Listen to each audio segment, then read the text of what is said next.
Okay, now that we've created an API access rule, let's go ahead and have a look at the shell, which will allow us to use this access rule to create a log. Let's click Try in Shell. And when we go to the shell, this lets us first select which access rule we would like to use to manipulate our verifiable logs and maps. This can be quite useful when you have more than one access rule and you want to test to make sure that the specific access rule gives you the desired behavior. So right now, let's select the demo rule that we created earlier. After we select the rule, we then need to select which log or map that we wish to use. We can list existing logs, we can load a log that we've created earlier that we know the name for, or we can create a new one. So let's go ahead and create a new one. Let's call this test log. Now the name that we select here can't be changed. This is the name of the actual log and we'll use this in our subsequent API calls. So now that we've created the log, let's go ahead and add an entry to it.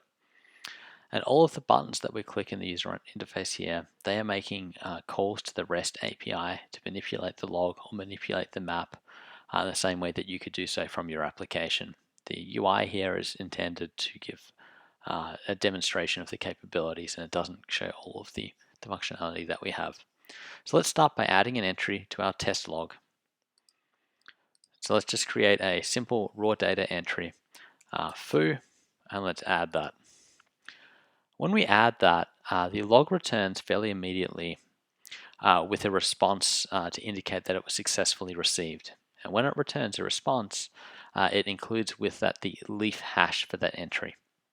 So when we've added the entry foo, the Merkle tree leaf hash for that is the SHA-256 sum of the null byte 0 followed by F00. And here we display that in base 64 notation. If we add the entry a second time, it will respond straight away with that same leaf hash, but this won't result in a second entry added to the log because on the server side we deduplicate entries such that any entry is included only once. So let's add a number of unique entries. I'll add foo1, I'll add foo2, I'll add through foo3, 4, and 5. So now that we've added those entries, let's go back and now have a look at the log and sort of see how that affects the head for that log. So if we go back up to choose operation, we can now get to some of the read-only operations for the log. So let's first get the tree head. When we select get the tree head, it asks us which size for which we wish to fetch the tree head for. We can get the head for any size of the log, starting from 1 onwards. So let's use the special value head, and this means get the latest. Let's hit fetch. This has come back with the root hash for the tree of size 6, which is the current size of the tree. If we wish to go and have a look at some of the entries in the log, we can go back to choose operation and we can click fetch entries. And here we can ask to get the entries from entry 0 through to head. In this case, that we know that will end up being 6. Let's select that, fetches raw data.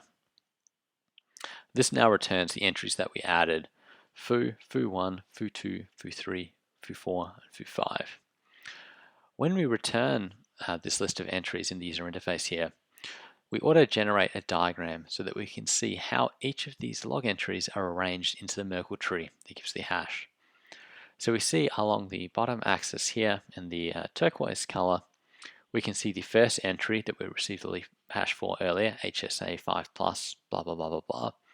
We can then see the second entry for foo1 and foo2, and if we scroll all the way to the right, we'll see we go all the way up to entry number 5, which is of course the 6th entry because we start at index 0.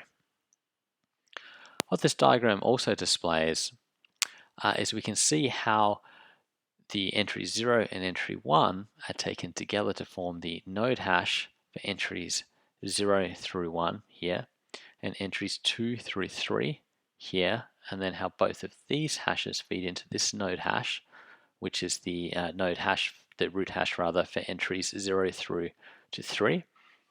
And then we can see on the right hand side over here, we have entries 4 and 5 are paired together, and then we can see how that feeds with the entries 0 through 3 to give us the current root hash for the tree, which is the 0fq string that we see at the top. And so as the log grows over time, we will always have a root hash that is associated with the tree, or the log rather, at that particular state. Now if we go back and look at some of the other operations, we can see, for example, how a consistency proof is performed. So let's have a look at proof consistency. And let's just plug in, say, values 3 through to head. And I'll show you the diagram and then talk a little bit about what this means and what we see here. So what we're doing here is we're going back to the log and we're asking it to give us a proof to prove that the log has been appended only between entries 3 and whatever the latest value is. In this case, the latest value is 6. And the way this is done is the log returns a Merkle tree consistency proof that shows the unique sets of nodes that together can be used to construct the Merkle tree hash for that of size 3, which we show beneath this red line, and that for the Merkle tree root hash of size 6, which is above the line. And so what we can see down here, this has returned the entries 0 to 1, which, if you recall from earlier, entry 0 and entry 1 combined gave us this particular subtree hash. Entry 2 by itself, these combined make the value PG5 that we see down here. And this is shown in purple to show that we have calculated this and that this matches the tree hash that we've returned for value 3. And perhaps in a minute we'll go back and we'll verify that the tree hash for value 3 does start with is this particular value. And then we can see above the line how we use that same data as input to build the Merkle tree root hash for the tree size of value 6, which, if you recall from before, was 0fq blah blah blah blah blah that we see up here.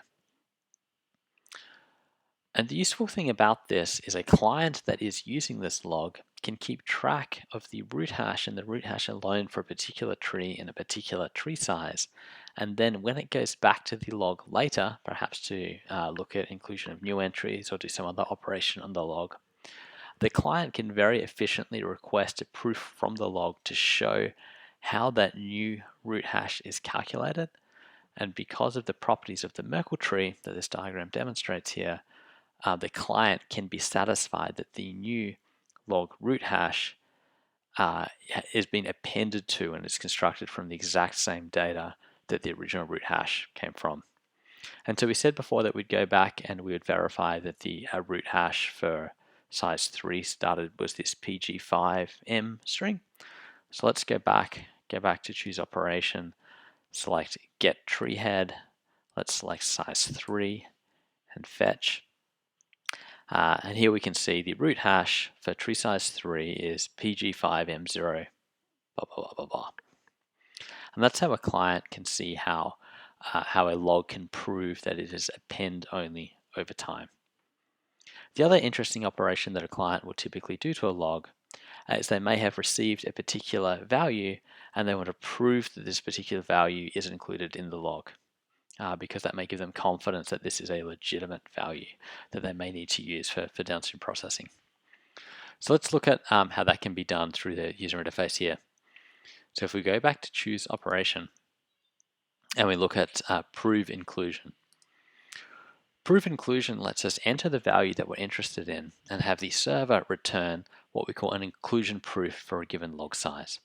So again, if we go for the tree size of head, which we know is 6 right now, and let's ask an inclusion proof for value foo 3. Let's say prove inclusion of raw data. We'll worry about the JSON object hash in a further tutorial. We go back to the server here, and the server here now shows again along the bottom axis. We can see the turquoise value here, leaf entry 3. This is the value that we already had. That is the SHA-256 hash of the null character 0 and then F003. But the server is then returning these sort of amber colored entries here. It returns the entries 0 to 1 in one subtree, the entry 2 by itself, and the entries 4 and 5 condense into a subtree.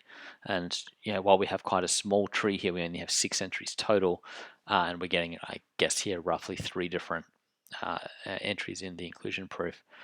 This will basically scale as log n. So let's say you had 1,000,000 entries in the log. You would expect to only receive no more than around 20 entries to prove the inclusion of a given item. So we certainly are returning far less than the number of entries in the log. So here we return the subtree inclusion proof elements, and we can see here how these combine together. We combine the J81 with the ECG to make the ITZ entry here. We combine that with the tree hash for entries 0 to 1, and then so on the other one on the right for entries 4 to 5. And again, now we can see up here in the purple, we can see that root hash that we saw earlier of 0FQ. And what that's showing is that once we have the root hash for a log, we can very efficiently ask the log for a proof that any given element is included in that root hash. So this was just a basic, sort of basic demonstration of how to get started putting entries into a log and how to use the interface to see various characteristics about that. If we were to come back to this page later and we wanted to get back to our test log, in fact, let's refresh the page and show this. We go back, we select the access rule that we care about here, the demo rule, and then now that we've already created a log, we can either load it by name and type that in here specifically, or we'll cancel that, and instead we can say list existing logs, and provided that we have the permissions to list logs, here we can see here's the test log that we previously created, and we would hit select to go straight to that. That's it for this video. Our next tutorial is we'll look at creating a verifiable map and look at some of the operations that we can do with that.